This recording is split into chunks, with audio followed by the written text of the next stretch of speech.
Bom, gente, boa tarde. Desejamos boas-vindas a todo mundo que está aqui hoje. Essa é a segunda mesa, a segunda conversa da programação de conversas do Panorama Colaboratório. Antes de avançar, vou fazer minha autodescrição. Eu sou Neto, sou assistente de curadoria do Festival Panorama. Tenho mais ou menos 1,70 m de altura, tenho cabelo preto longo, tá preso num coque alto, cacheado, as sobrancelhas estão descoloridas, meus olhos são castanhos. Estou usando a camiseta do festival, que é uma camiseta preta com a logo do festival e alguns grafismos num verde meio esmeralda. Estou também aqui com o crachá do festival, um short jeans preto e uma sandália colorida roxa, branca e laranja. A gente está aqui numa das salas do Museu de Arte Moderna do Rio de Janeiro. É uma sala com chão de madeira. Atrás da gente tem um vidro onde a gente consegue enxergar a paisagem do Rio de Janeiro, alguns prédios, algumas árvores. O dia de hoje está ensolarado e algumas aves também estão voando. Ali no fundo, em algum lugar, tem um painel de LED onde agora está passando um dos filmes que a gente está exibindo nessa sessão de arte aberta do Festival Panorama.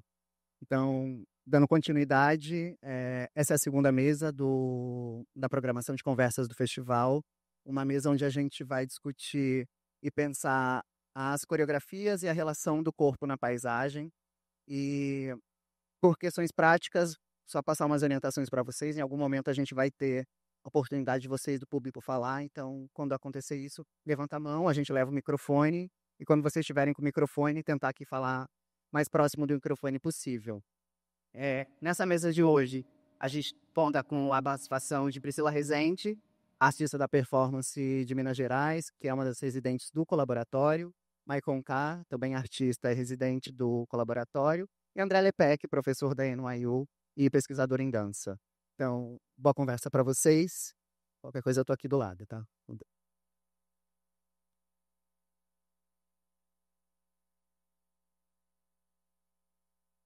Oi, oi. Bem, a gente não combinou, né, quem ia começar, então disseram que sou eu. É, Obrigado por estar aqui, pelo convite, porque faz tempo que eu não participo assim de uma conversa com pessoas. É, E normalmente as pessoas, eu fiquei um pouco surpreso, mas nem tanto de ser chamado para esse tema, porque normalmente as pessoas me chamam para falar disso, desse tema de ação pública e algum tipo de violência que cruze os trabalhos ou censura por causa de um caso que aconteceu comigo em 2017, então já faz um tempo, mas isso ainda repercute assim de alguma maneira e eu fui processando isso no meu trabalho também.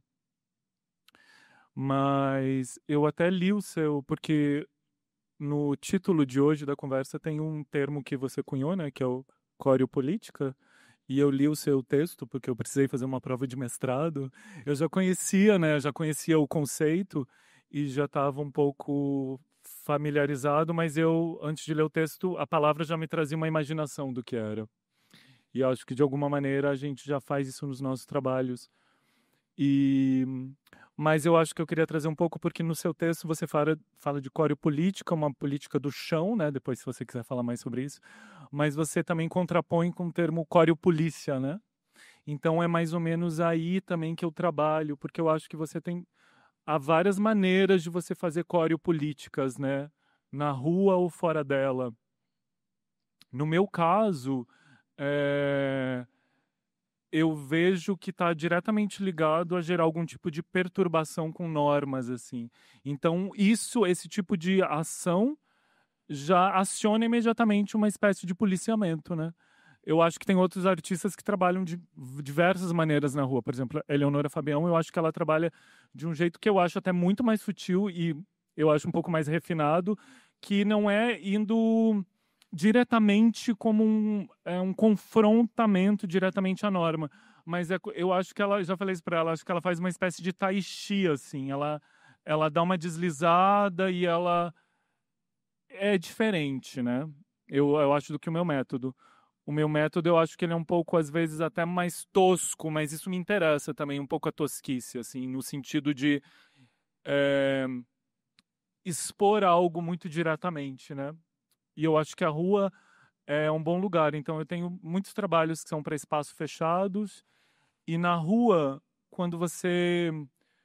Porque daí a gente vai falar de rua, cidade, e pensando, estava ouvindo o Thier falar. Então, para a gente viver nessa cidade, do jeito que a gente conhece cidade, né? Pelo menos aqui no Brasil, mas acho que na maioria das cidades ocidentais, onde eu estive, há todo um pensamento que funda esse tipo de organização, né? Então, eu acabo me lembrando, assim, do que diz Bataille, né?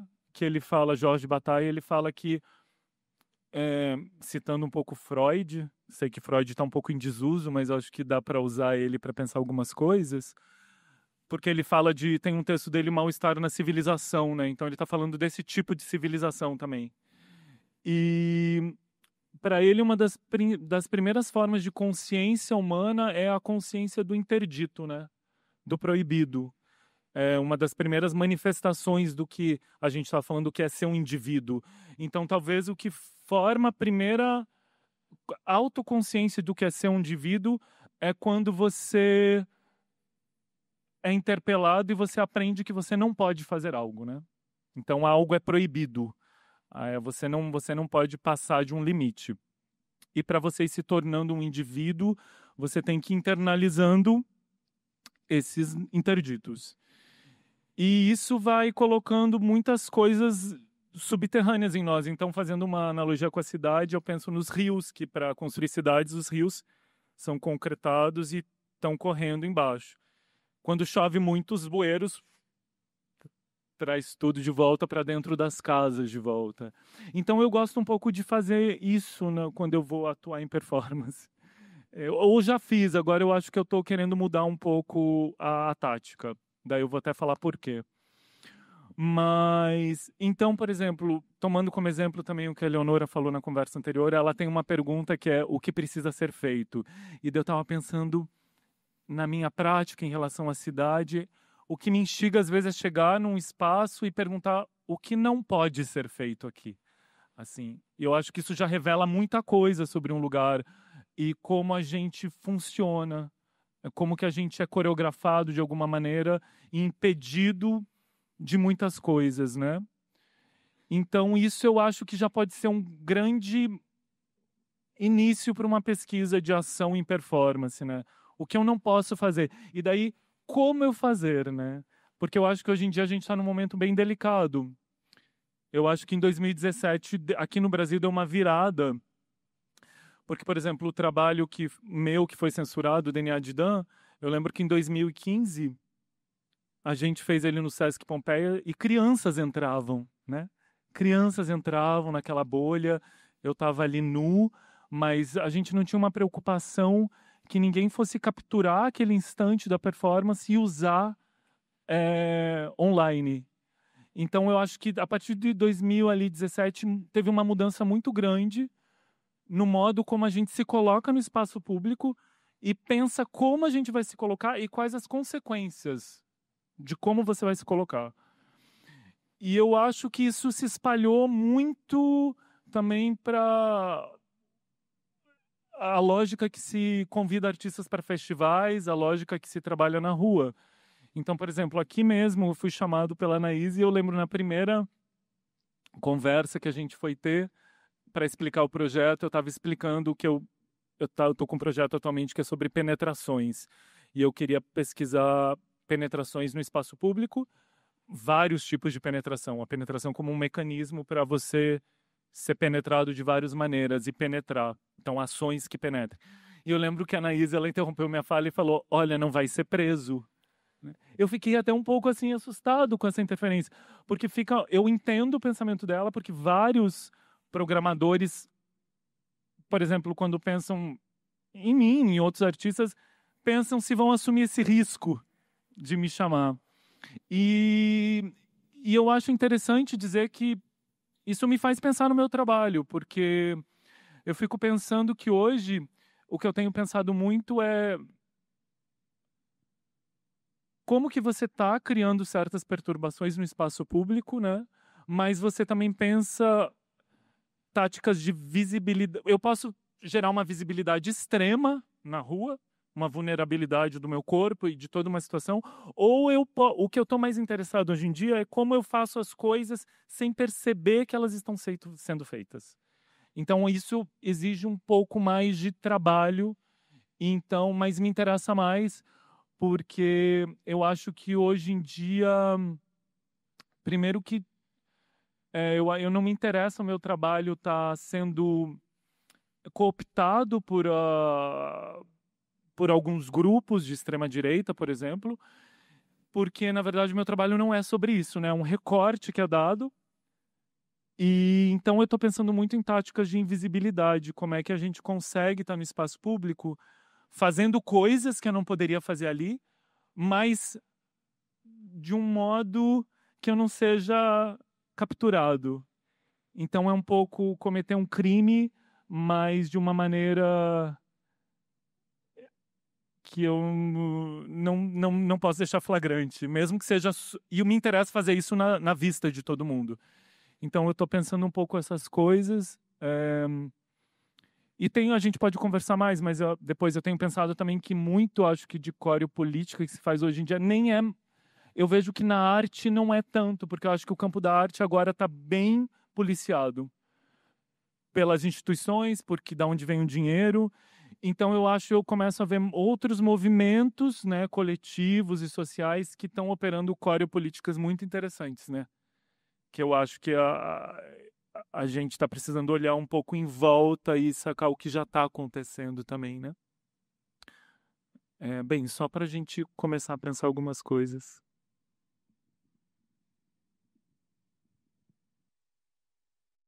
Tá funcionando já? Agora tá. Oi, gente, boa tarde. Eu sou a Priscila Rezende. Eu sou uma mulher preta, 1,61 m. Eu tenho um corpo mediano, não sou nem muito magra, nem gorda. Eu tenho dreads pretos, olhos grandes, bem saltados.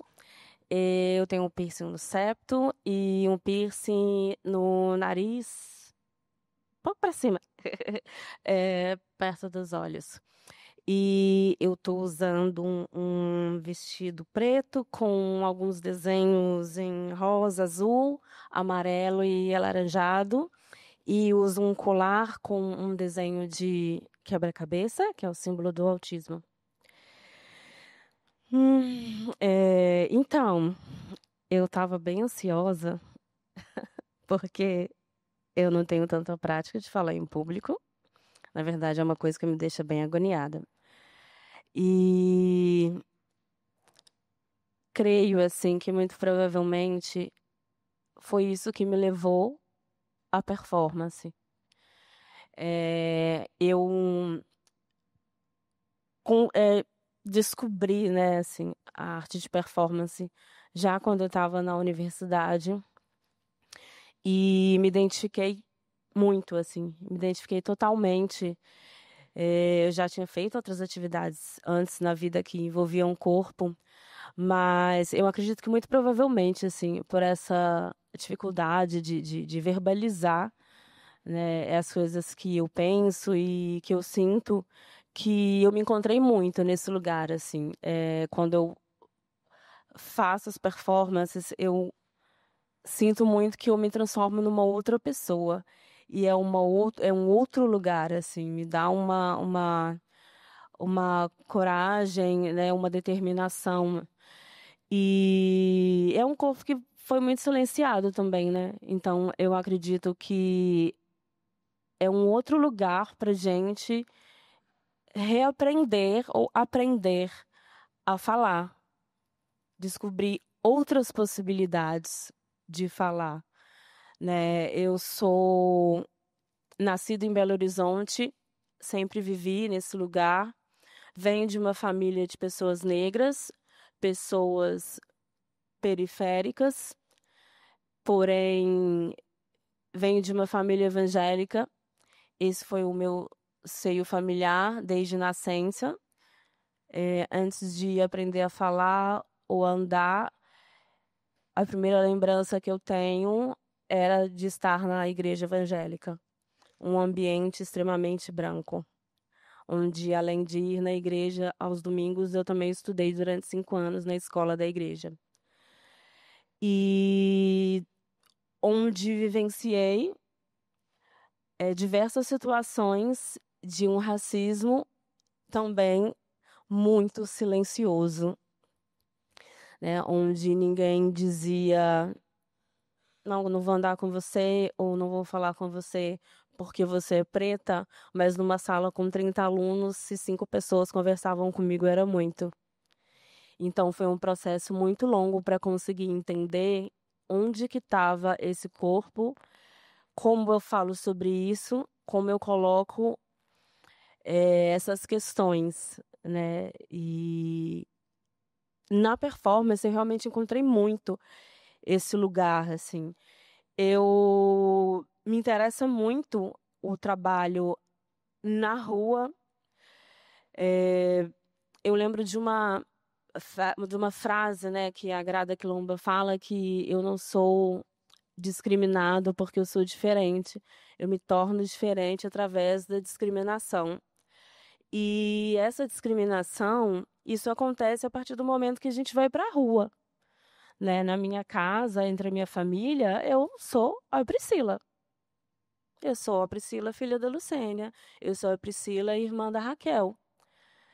Quem diz pra gente que nós somos um corpo diferente é a rua, é a cidade, é a sociedade, são as outras pessoas. A partir do momento que a gente sai de casa e que a gente vai viver nesse ambiente social, né, diante da sociedade, é a sociedade que coloca a gente nesse lugar de diferente. Então, eu acho muito importante, assim, estar nesse lugar da rua. Lógico que eu já fiz trabalhos em vários lugares fechados, até porque eu tenho boletos e muitas vezes o contratante é espaços fechados. Mas eu sinto que é muito diferente, assim. Eu me interesso muito por estar nesse espaço da rua, exatamente porque é esse lugar onde eu estou encontrando essas pessoas e esse ambiente onde eu vivencio essas situações que atravessam o meu corpo, né? E a gente sabe que muitas vezes o racismo ele é muito silencioso, né? Assim, isso não muitas vezes não é verbalizado e as coisas acontecem de um modo sutil. E a gente vive também numa sociedade que sempre negou muito. A gente está num momento até um pouco assim, onde tem se falado, mas nisso as pessoas têm mostrado mais, não tem se calado tanto, ainda mais com a internet, as redes sociais, as pessoas têm uma voz assim mais livre, mas pelo menos para mim, assim, eu sempre vivi muito essa coisa de pessoas dizerem que não, você exagerando, não é bem assim, coisa da sua cabeça. E algo que, assim, eu sempre tento trazer no meu trabalho é esse lugar de um confronto. Eu sou bastante diferente, assim, você estava falando do trabalho de Leonora, né, que não é talvez esse tanto do embate. Eu sou muito, assim, o meu trabalho é muito, assim, porque me interessa trazer as situações que eu vivencio, né, eu quero mostrar para as pessoas isso de uma forma direta, né, para que não haja uma possibilidade de que seja dito que não, eu entendi errado. Acho que não é bem assim. Não, é assim sim mesmo, como você está vendo. Eu estou aqui na rua e eu estou lavando uma panela com o meu próprio cabelo, porque isso é o que você fala para mim.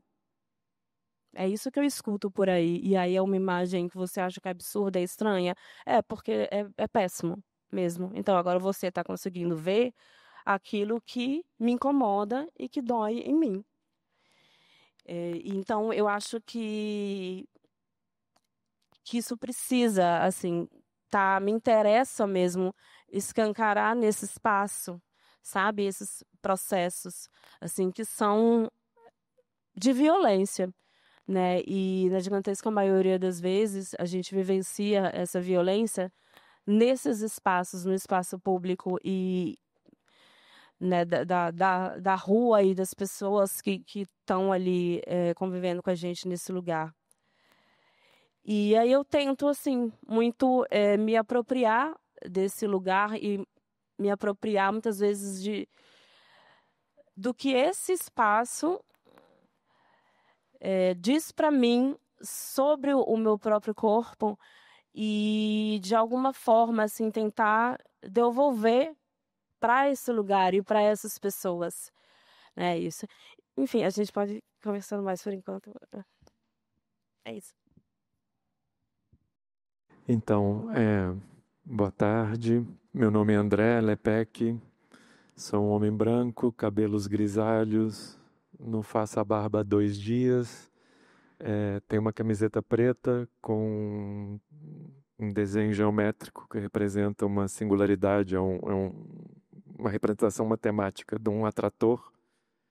E pele branca. E a minha voz normalmente é meio diferente porque eu estou com uma gripe, então só para vocês saberem. É um prazer enorme estar aqui com vocês, ao contrário da mesa anterior, e eu caí de paraquedas dado um convite da Anaíse, ao qual eu não pude dizer não. E eu não pude dizer não, primeiro porque é a Anaíse, ninguém consegue dizer não para a Anaíse. E segundo, porque é muito bom estar aqui com vocês, é muito bom conhecê-lo. Eu nunca conheci a Priscila antes, nunca conheci o Maicon antes, então é ótimo estar aqui com vocês, escutar um pouco sobre o trabalho de vocês e poder partilhar um pouco e ver se a gente tem algumas... se a gente pode continuar na conversa, né? Então, queria pedir licença aos colaboradores, porque é com eles que eu entro aqui como um corpo estranho. O que eu podia falar agora para acrescentar um pouco ao que a Priscila falou e ao que você também acabou de falar, Michael?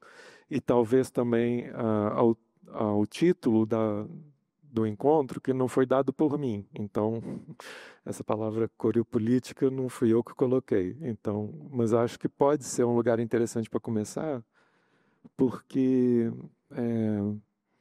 quando a Priscila fala da questão de pensar a sua arte, praticar a sua arte de um modo direto, transformando às vezes atos de fala em atos de corpo, do seu corpo, né? E eu acho que você está se referindo ao Bombril, não é isso? Assim, tipo, né?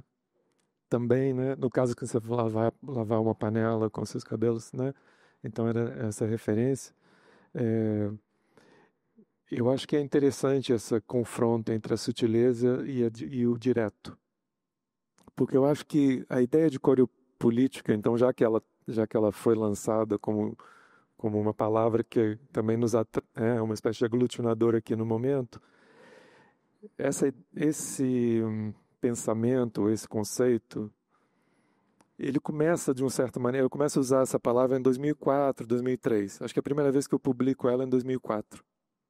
E é um pensamento, assim, muito, vamos dizer, tentando entender a relação entre dança, coreografia e poder, né? Poder político, especificamente. E dentro de uma série de articulações que eu faço no Exaurir a Dança, me pareceu que era muito importante começar a pensar de que maneira a coreografia sempre foi uma forma de exercício de poder sobre corpos que, existindo num território, eram recrutados para fazer parte de uma nação, que é diferente de um território, né? E a construção de uma nação é uma espécie de delírio de poder que não apenas recruta corpos para serem representantes ideais dessa nação, os sujeitos propriamente constituídos da nação, mas também extrai do território aquilo que eu acho que se chamaria de paisagem. A paisagem, para mim, na verdade, corresponde a uma espécie de policiamento do território. Se constrói paisagens justamente para retirar a potência do território, a potência do chão. Tá? Então, esse foi o primeiro reflexo, tudo isso para frente. Aí, o artigo que saiu no Brasil primeiro, em 2012, ele pensa os movimentos de dissidência que acontecem em 2011 né, que são o movimento de Occupy Wall Street, a Primavera Árabe. São vários movimentos de sublevação da multidão, né, que chegam a uma espécie de limite do capitalismo em 2008 com a crise global financeira, que cria uma espécie de precarização global ainda maior, que é distribuída também entre os países supostamente industrializados e tudo isso, e cria uma espécie de movimento da multidão.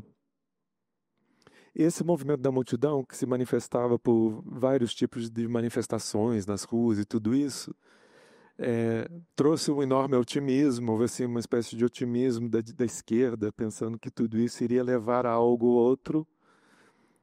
E em 2011, observando essa espécie de erupção popular que era acéfala em termos de partidos, não havia partidos liderando isso, era uma coisa assim, uma espécie mesmo de erupção da multidão, se confrontou com uma extremamente bem organizada polícia.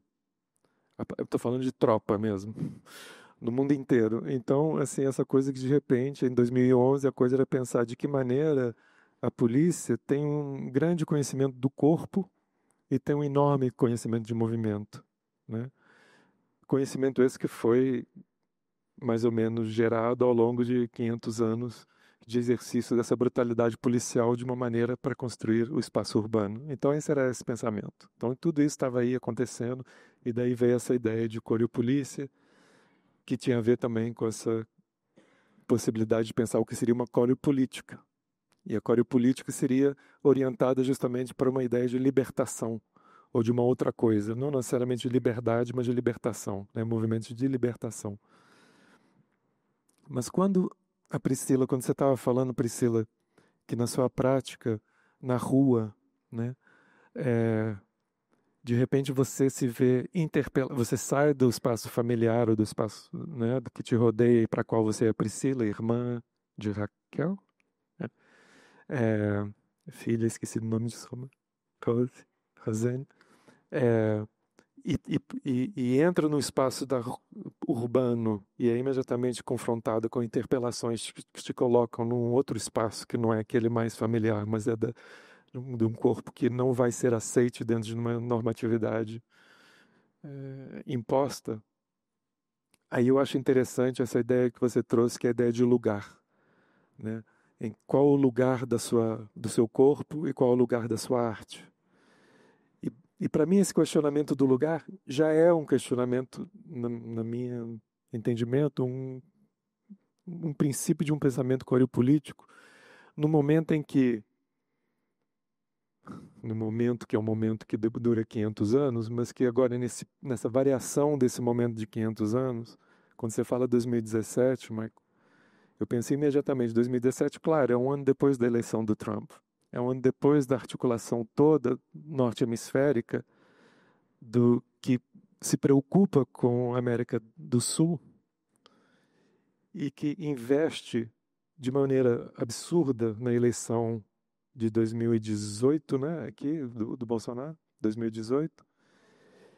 Eleição essa que é precedida também pelo ataque ao Wagner Schwartz, né, pela vinda da Judith Butler e pela viralização da ideia de ideologia de gênero, como se ela fosse assim, uma espécie de contaminação justamente desse corpo propriamente constituído normativo que faz uma bela paisagem, né? Então, assim, não me espanta que você tenha sido alvo disso, não me espanta que você seja alvo de todo tipo de violências andando na rua, né, pelo simples fato de estar na rua. Então, a questão que eu acho que pode ser super interessante, hoje na conversa anterior já havia gestos para pensar sobre isso, é de que maneira, então, as nossas ações, né, e essa palavra complicada chamada arte, mas dentro da palavra complicada chamada arte, talvez dança e talvez performance, nos ajudem permanentemente, por um lado, a buscar mais vida na vida, que era como terminou o último painel, né? Ensinar mesmo, buscar mais vida na vida, recusar a brutalidade dos brutos, né? E propor uma outra coisa que a gente não sabe o que que é. Quer dizer, talvez, eu não sei. Eu, pelo menos, ainda estou tentando saber o que será isso. Só para terminar, outro dia, numa conversa no MIT, em São Paulo, Denise Ferreira da Silva fez uma contribuição em vídeo para pensar a obra de uma coreógrafa do Zimbábue, que é a Nora Palmire. E nesse vídeo, e também de uma fala que ela fez anteriormente na MIT, a Denise convoca todos para uma espécie de turbinação da palavra imaginação. Assim, é preciso imaginar muito, muito, muito. E eu acho que essa imaginação insurrecionista, eu só diria que, além da imaginação, para voltar para a fala anterior, eu acho que é importante pensar, é preciso co-imaginar, né? Para que a imaginação não seja um exercício individual, mas seja um exercício, de fato, de uma inteligência coletiva de todos, né? Então, como coreo imaginar, acho que é uma coisa bacana. E só de ouvir vocês dois, eu já estou aqui imaginando, co-imaginando com vocês uma série de coisas. Então, por enquanto é só isso que eu teria a dizer.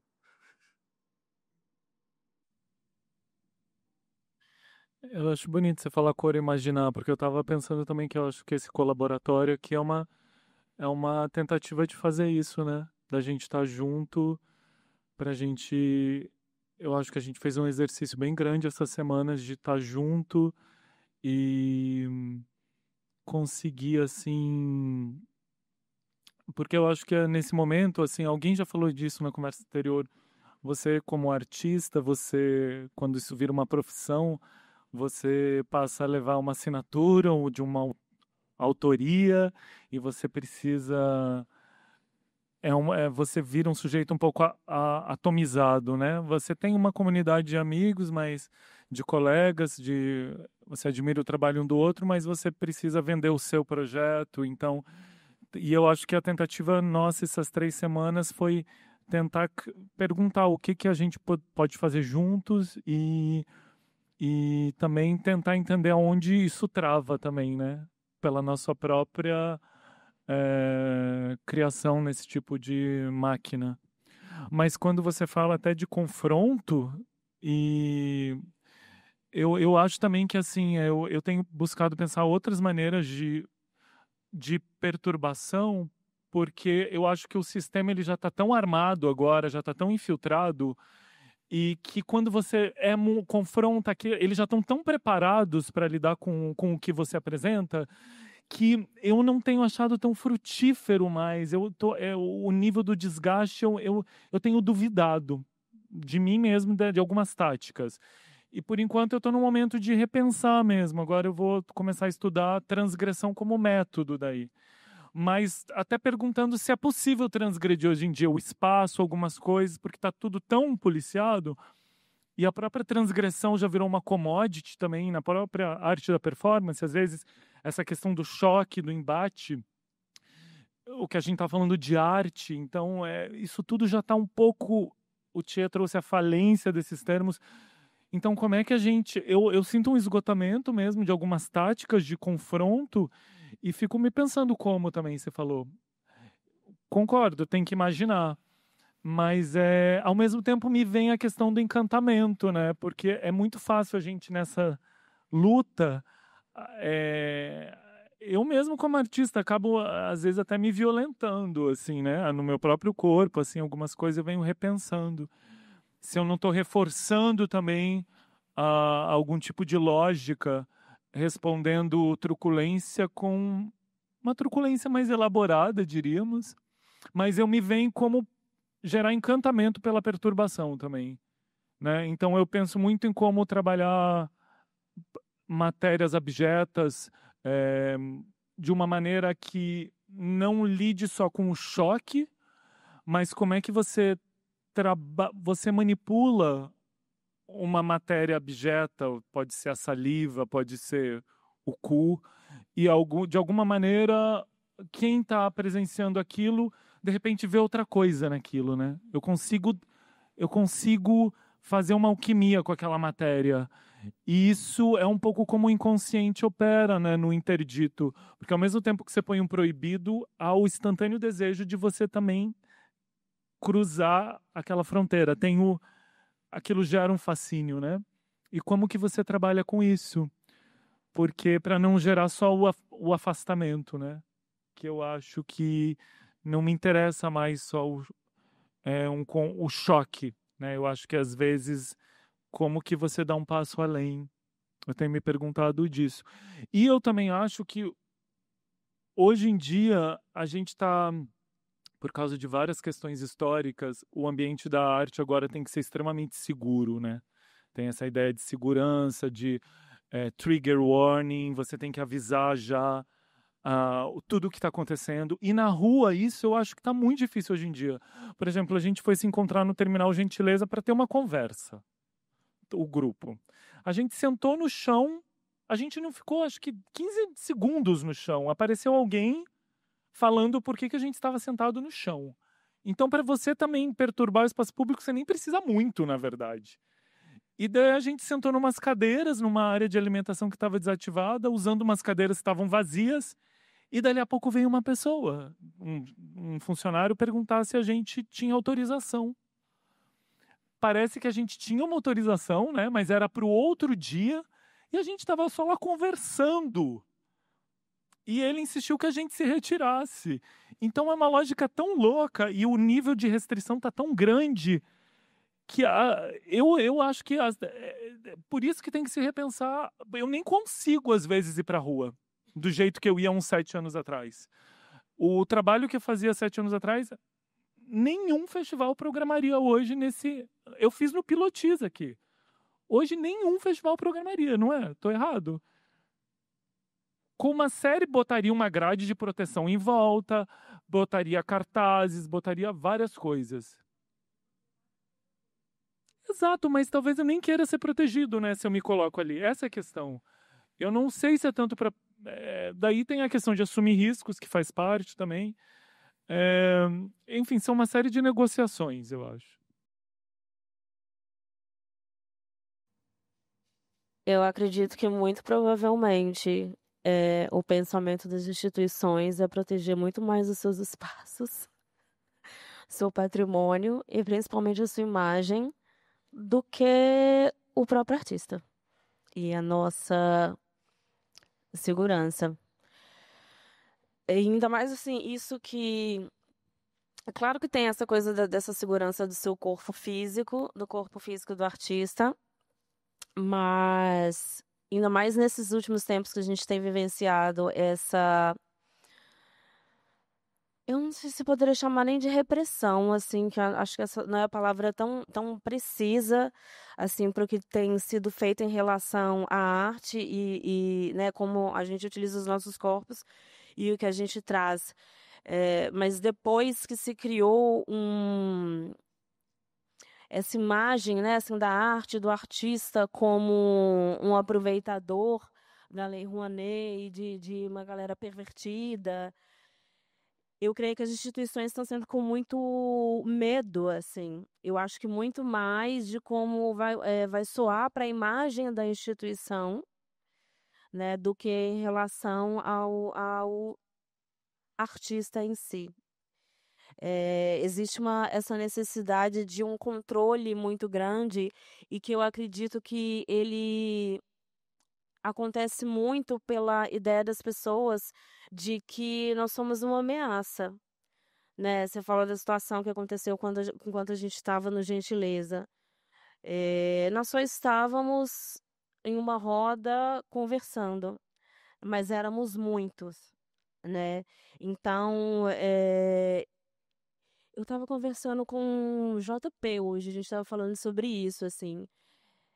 Que a gente sabe também que, dependendo dos corpos que estivessem lá, não seria visto da mesma forma, né? Provavelmente, se fosse um grupo de gringos, as pessoas achariam, e gringos brancos com uma aparência europeia, as pessoas achariam que muito provavelmente era um passeio, uma visita, né, assim, mas era um grupo bastante misto, com algumas pessoas negras, pessoas mestiças.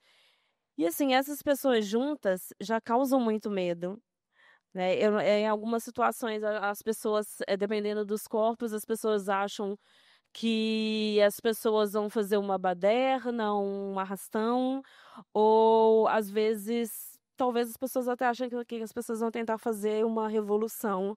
Acontece que só a ideia de uma pequena revolução já incomoda muito, né? E já ameaça exatamente esse sistema, né? Os nossos corpos, eles precisam ser controlados o tempo todo.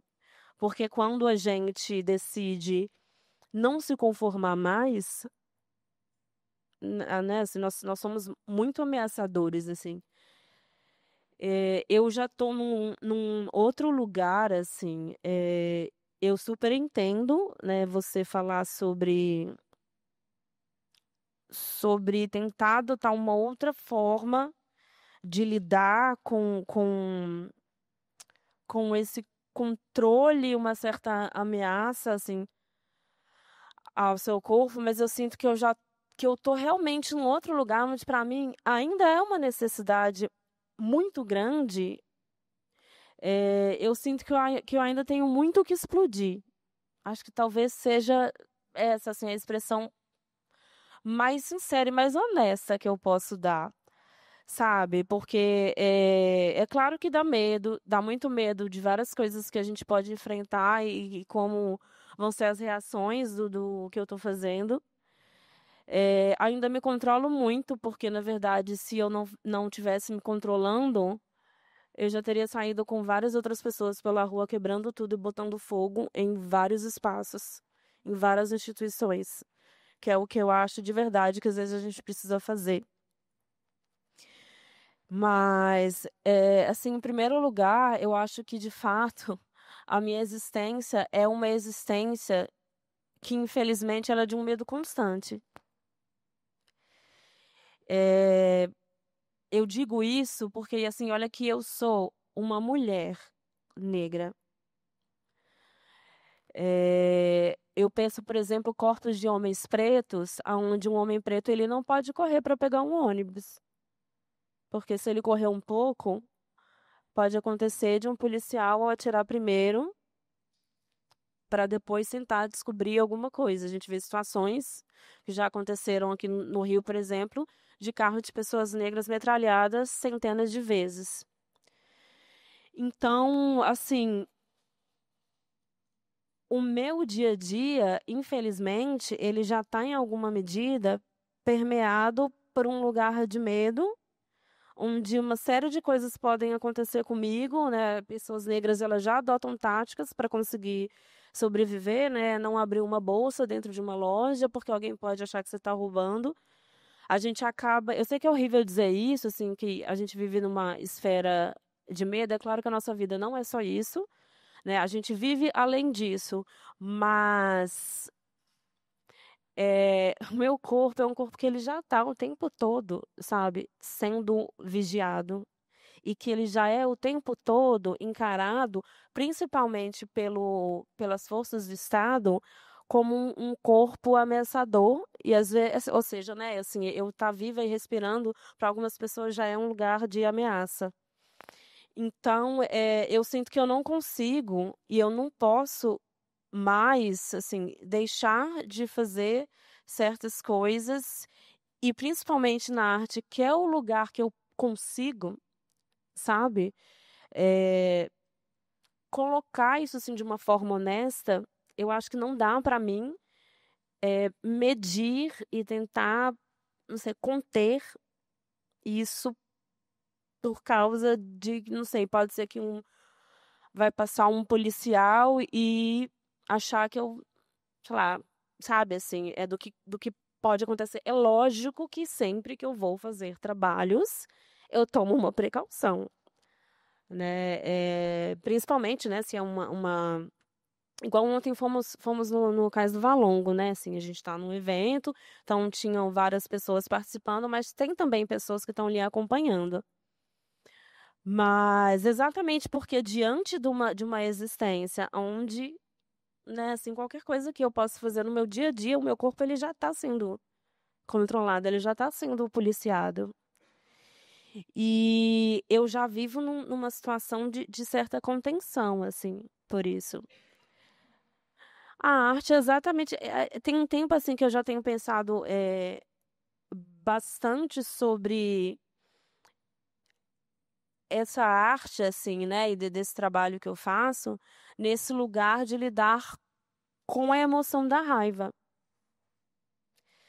Porque, de fato, assim, é uma emoção que é muito mal vista na nossa sociedade, e que eu acho que, para mim, não dá para condenar, e não acho que seja condenável, porque por todas as coisas que a gente vivencia, ela acontece mesmo.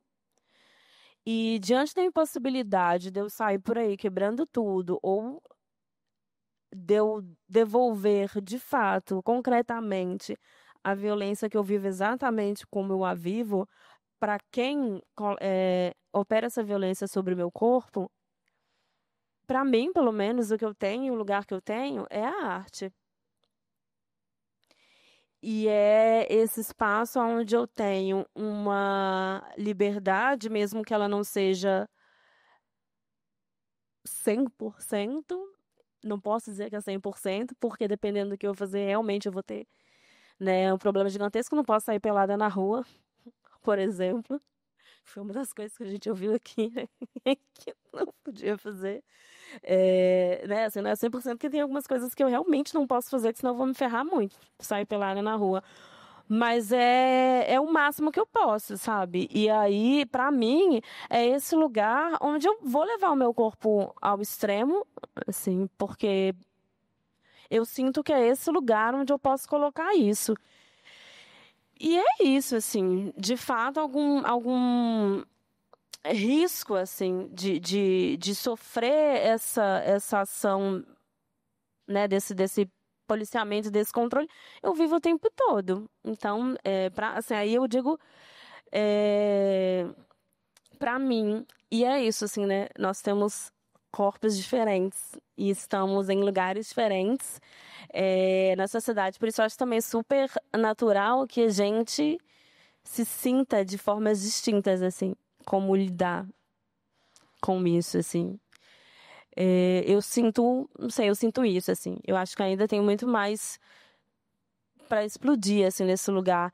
Eu tenho pensado muito no que J. Mombassa diz sobre a redistribuição anticolonial da violência, né? Que a J fala que não é sobre você devolver violência, mas que a gente vive num mundo que, de fato, existe uma guerra que ela está travada contra os nossos corpos, os corpos marginalizados, corpos dissidentes, né? Então, o que a gente tem feito é afiar uma lâmina para estar nessa batalha que já está aí travada contra esses corpos, sabe? E eu me fio muito nesse texto de Jota, assim, porque eu sinto que é muito isso, assim.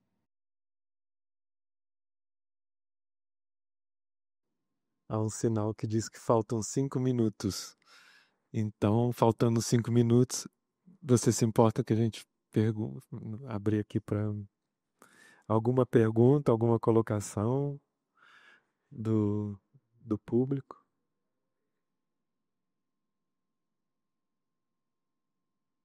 Tem um microfone ali para quem quiser.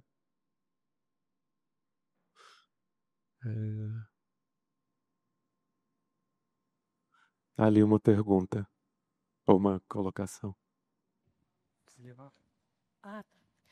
Boa tarde. Eu cheguei atrasada, infelizmente não pude ouvir o início da sua fala, mas ouvi com muita atenção o fim da sua fala e a fala deles. E aí eu fiquei com um pensamento aqui paralelo. Eu andava aqui no MAN, nos anos 80, fazendo arte de dança, intervenções de dança, no meio de uma ditadura muito violenta. Mas naquela época a gente não tinha medo. A gente fazia, hoje a gente tem medo. Então, o que passou essas duas falas, que eu achei muito interessante, é a questão do medo. Em que níveis estão o medo hoje, em relação à arte, que naquela época era mais violenta e não se tinha. entendendo que para o povo preto sempre foi barra pesada, sempre. Tanto hoje como antes. E agora, para os brancos também está barra pesada. Então, como é que fica a arte? Esse é o meu entendimento de medo hoje em dia, no contemporâneo. Como é que fica a arte nesse olhar? Como fazer enfrentamento com esse medo instaurado e assumido? Obrigada. Essa é uma ótima pergunta. Eu acho que eu vou responder, talvez vocês tenham alguma coisa a dizer, mas a Priscila já apontou também algo que eu começaria respondendo, dizendo que existe medo institucional também, não é? Então, o próprio espaço da arte, acho que também, Michael, você também mencionou isso, o próprio espaço onde a arte se apresenta, ele já se apresenta se resguardando e não se responsabilizando pelas ações daqueles que eles convidam. Então, se a Priscila ou o Michael detonarem alguma coisa, deve haver algum documento legal que vocês vão assinar ou que a instituição não vai se responsabilizar. Então, eu acho que não sei, aqui é muito complicado e temos muito pouco tempo, mas uma das questões que se pôs anteriormente, no painel anterior, era a questão do coletivo, de novo, né? Parece clichê, mas eu vou falar. O neoliberalismo é uma máquina de produção de individualizações. As individualizações só têm a si mesmas, elas não têm mais ninguém. Elas acreditam profundamente que estão sozinhas no mundo e não tem mais ninguém vai dar apoio a não ser o seu próprio eu, o que quer que isso signifique, né? Agora, se o seu próprio eu recebe constantemente atos de violência e negação, e se você sabe que o mundo te coloca numa máquina ideológica em que ninguém vai te dar a mão, porque não é assim que é o sistema, né? Então, o princípio da vida está baseado no medo absoluto, né? Então, se eu falhar, e além disso, existe uma laicidade inserida no sistema, né? Assim, o sujeito iluminado liberal tem que ser ateu, não pode acreditar em mais nada, em vozes dos ancestrais, em vozes daqueles que vêm aí, em vozes daqueles que nos amparam, aos quais nos dão as mãos e podem ser visíveis ou invisíveis. Então existe uma enorme solidão. Essa solidão é um princípio de medo que é reforçado permanentemente pelos sistemas institucionais mesmo da instituição. A instituição vai dizer, você pode fazer, mas você vai estar sozinho. Se você explodir, é a Priscila que explodiu. Se o Wagner fez aquilo ali, o Wagner Schwartz, lá era no Museu de Arte Moderna de São Paulo, né? Então, foi ele. Assim, tipo... E aí, por um lado, eu acho que então essa é muito interessante, Priscila, que você começou falando. Primeira coisa que você disse, eu não me sinto à vontade de falar em público. Assim, é difícil de acreditar depois de te ouvir.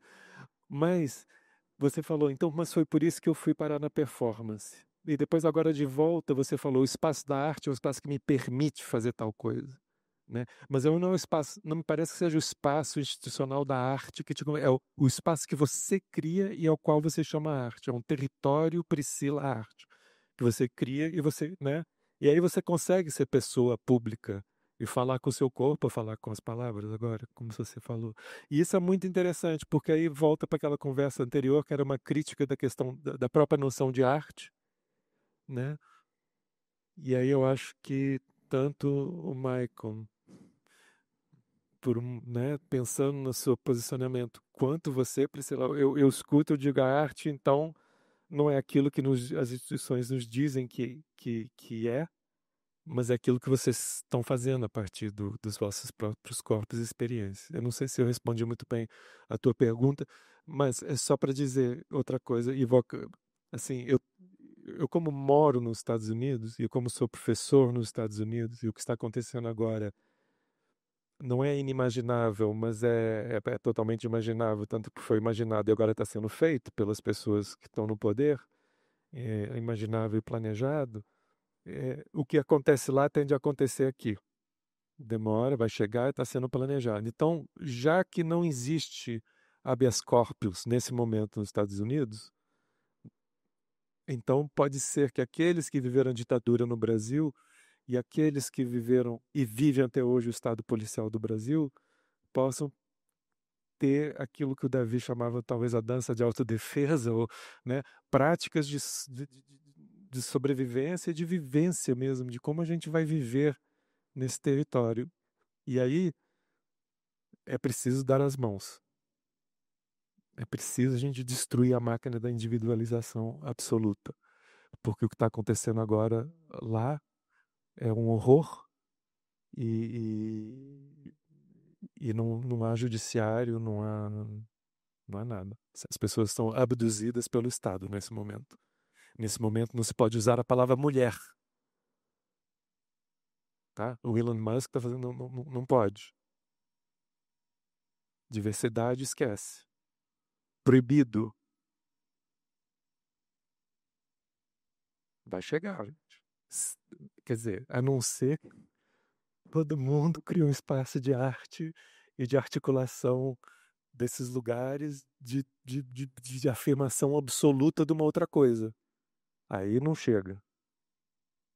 Mas aí não precisa, né, ter que acabar com medo. Eu vou calar a boca. Posso só falar, eu sei que vai passar dos 5 minutos, nem que não fique gravado, mas só para finalizar também. Mas só para não ser desonesto, né, eu acho que esse espaço aqui do colaboratório está assumindo riscos também. E eu acho que é uma tentativa de criar um espaço assim. E eu entendo completamente a situação das instituições em geral, porque tem pessoas por trás das instituições, né? Tem a Anaíse aqui, que é solidária a tudo que a gente está falando, mas também para se manter um espaço seguro para nós aqui, seguro assim, um espaço que ainda é possível se debater isso, né? A gente está aqui podendo falar sobre isso, mesmo com medo de que isso vá para a internet, alguém vai usar alguma coisa e pá, isso prejudique até o festival, porque, por exemplo, isso está acontecendo lá em Curitiba, tem a Selvática Ações Artísticas, é um coletivo, e eles estavam fazendo algumas ações de formação na rua com pessoas, ações na rua, e um vereador de extrema-direita usou imagens deles e eles começaram a ser perseguidos, projetos que eles talvez iam aprovar começaram. Um vereador agora está tentando fazer uma lei para alguns temas não serem contemplados, né? Então tá tudo um pouco dominado também nas esferas políticas, né? Então, por isso, às vezes, rever a estratégia não é de contenção, mas é de como, né, jogar com tudo isso que está acontecendo. Eu queria só trazer uma imagem aqui de uma que eu lembrei do Rio de Janeiro, que eu nunca contei para ninguém, que a primeira vez que eu tive no Rio aqui foi em 2005, já faz tempo, eu tinha uns 20 anos, e eu tinha um grupo aqui, tinha um amigo meu, Kleber Braga, que trabalhava com a Mira Haddad, e tem um evento aqui chamado Santa Teresa de Portas Abertas, né? E a gente foi fazer uma ação na rua. Lá estava tudo aberto, fica lá, um monte de gente vai entrar nos ateliês.